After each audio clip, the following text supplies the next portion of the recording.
ആ ചർച്ചയിൽ പ്രമേയം അവതരിപ്പിച്ചുകൊണ്ട് ഞാൻ പറഞ്ഞൊരു പ്രധാനപ്പെട്ട കാര്യം, ഒരു കാരണവശാലും പുനരധിവാസം കോടതി വ്യവഹാരങ്ങളിലേക്കും നിയമക്കുരുക്കിലേക്കും കൊണ്ടുപോകരുത് എന്നുള്ള അഭ്യർത്ഥനയാണ്. ബഹുമാന്യനായ പ്രതിപക്ഷ നേതാവും പ്രതിപക്ഷ ഉപനേതാവ് കുഞ്ഞാലിക്കുട്ടി സാഹിബും അസംബ്ലിയിലും ഗവൺമെന്റുമായുള്ള ചർച്ചയിലും എല്ലാം തന്നെ ഈ ആവശ്യം കൃത്യതയോടുകൂടി ഉന്നയിക്കുകയുണ്ടായി. ഈ കോടതി വിധി വന്ന പശ്ചാത്തലത്തിൽ ഞങ്ങൾ സർക്കാരിനോട് ഒരു പ്രധാനപ്പെട്ട കാര്യം ചോദിക്കുന്നു. പുനരധിവാസം 5 മാസം വൈകി എന്നതല്ലാതെ സർക്കാരിന് ഈ കേസ് കൊണ്ട് വല്ല ഗുണവും കിട്ടി? അതാണ് ഏറ്റവും പ്രധാനപ്പെട്ട ചോദ്യം. കോടതി വിധി പറഞ്ഞിരിക്കുന്നത്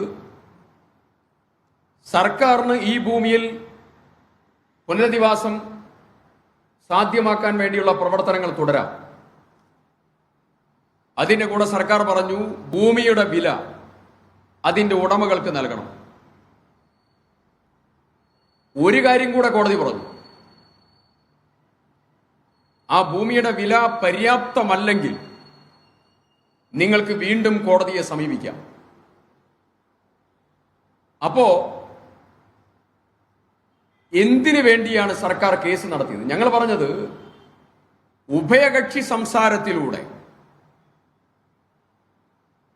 ഈ ഭൂമി ഏറ്റെടുക്കൽ പ്രവർത്തനത്തിന് നേതൃത്വം കൊടുക്കണം എന്നുള്ളതായിരുന്നു. അങ്ങനെ ഒരു നടപടി സ്വീകരിക്കാതെ കേസും അനുബന്ധ കാര്യങ്ങളും ടൈറ്റിൽ കേസും ഒക്കെയായി സർക്കാർ വ്യവഹാരം നടത്തിയപ്പോൾ ഇന്നത്തെ കോടതി വിധി വന്നപ്പോൾ യഥാർത്ഥത്തിൽ നഷ്ടം സംഭവിച്ചത് ദുരന്തബാധിതർക്കാണ്. ദുരന്തബാധിതർക്ക് വന്നതായ സമയനഷ്ടം ഇനി നികത്തിക്കൊടുക്കാൻ സർക്കാരിനും സാധിക്കില്ല, ഭൂ ഉടമകൾക്കും സാധിക്കില്ല, ആർക്കും സാധിക്കില്ല.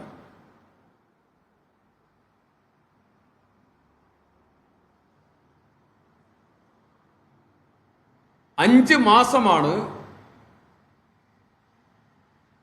പുനരധിവാസം വൈകിയത്. അതൊരു ചെറിയ കാലഘട്ടമല്ല,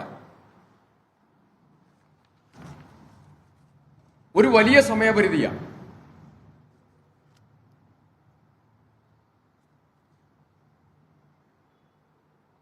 ഇനി ഞങ്ങൾ വളരെ പ്രധാനപ്പെട്ട 3 ഡിമാൻഡ് സർക്കാരിന് മുമ്പിൽ വെക്കുക.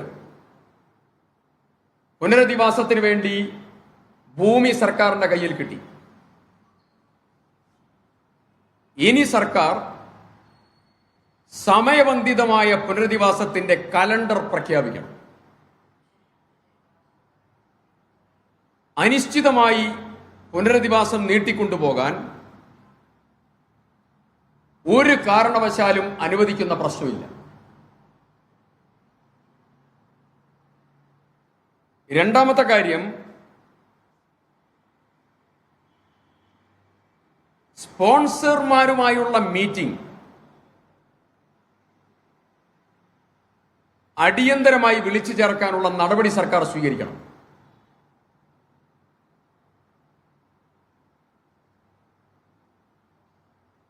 ഞാൻ അതിൽ ഒരു കാര്യം കൂടെ ആഡ് ചെയ്തുകൊണ്ട് ചോദിക്കാൻ ആഗ്രഹിക്കുന്നു.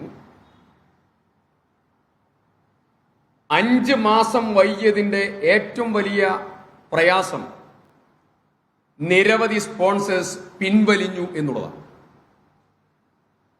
വിഡ്രോ ചെയ്തു എന്നുള്ളതാണ്. കേന്ദ്ര സർക്കാരിന്റെ കയ്യിൽ നിന്ന് കേന്ദ്ര സർക്കാർ കാണിച്ചത് വലിയ മനുഷ്യത്വരഹിതമായ ക്രൂരമായ നടപടിയാണ്. ബഹുമാനപ്പെട്ട രാജ്യത്തിന്റെ പ്രധാനമന്ത്രി സംഭവ സ്ഥലം സന്ദർശിച്ചു. അദ്ദേഹം സംഭവ സ്ഥലത്ത് പോയി, ഉരുൾപൊട്ടൽ സ്ഥലം സന്ദർശിച്ചു.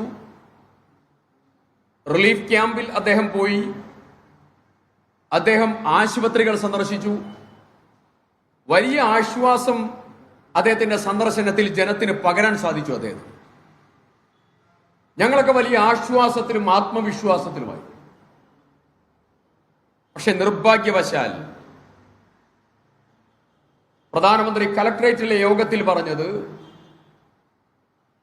നിങ്ങൾ ഒറ്റയ്ക്കല്ല, ഞാനും സർക്കാരും കൂടെയുണ്ടെന്നായി. സ്വന്തം വാക്കിനോട് നീതി പുലർത്താൻ പ്രധാനമന്ത്രിക്കോ ഈ രാജ്യത്തെ ഭരണകൂടത്തിനോ ഇതുവരെ സാധിച്ചിട്ടില്ല.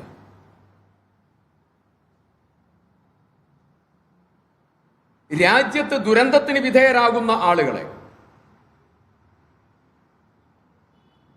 രണ്ട് കണ്ണുകളോടുകൂടി കാണുന്ന സമീപനം ഒരു ഗവൺമെന്റിന് ചേർന്ന ഭരണപരമായ നടപടിയല്ല, ധാർമ്മികമായ നടപടിയല്ല, നീതീകരിക്കാനാവുന്നതല്ല.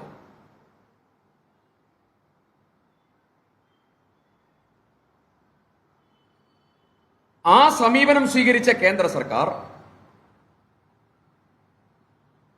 അവസാനം ഈ ദുരന്തത്തിന്റെ പശ്ചാത്തലത്തിൽ 2006 മുതൽ കേരളം കൊടുക്കാനുള്ളതായ പണം ആവശ്യപ്പെട്ടുകൊണ്ട് കത്തുതരിക. വയനാട് ദുരന്തത്തിൽ, 2018 പ്രളയത്തിൽ, 2019 പ്രളയത്തിൽ, മറ്റുള്ള പ്രകൃതി ദുരന്തത്തിന്റെ സമയത്ത്, പുത്തുമല ഉൾപ്പെടെ, കവളപ്പാറ ഉൾപ്പെടെ എല്ലാ സമയത്തും കേന്ദ്രത്തിന്റെ പല അസിസ്റ്റൻസും നമുക്ക് കിട്ടിയിട്ടുണ്ട്. ബെയിലി പാലം നിർമ്മിച്ചു. ആ ബെയിലി പാലം മുഴുവൻ ഫ്ലൈറ്റിലാണ് കൊണ്ടുവരുന്നത്, റെയിൽവേയിലാണ് കൊണ്ടുവരുന്നത്. ബാംഗ്ലൂർ MEG ആണ് ആ റെയിൽവേ പാലത്തിന്റെ നിർമ്മാണത്തിന് നേതൃത്വം കൊടുത്തത്. സൈനിക ഹെലികോപ്റ്റർ വന്നു, മറ്റുള്ള ഹെലികോപ്റ്ററുകൾ വന്നു, സൈന്യത്തിന്റെ ഡോഗ് സ്ക്വാഡ് വന്നു. എന്തെല്ലാം സൗകര്യങ്ങൾ അവർ ചെയ്തോ അതിന് മുഴുവൻ പണം ഈടാക്കാൻ കേന്ദ്രം തുനിഞ്ഞത്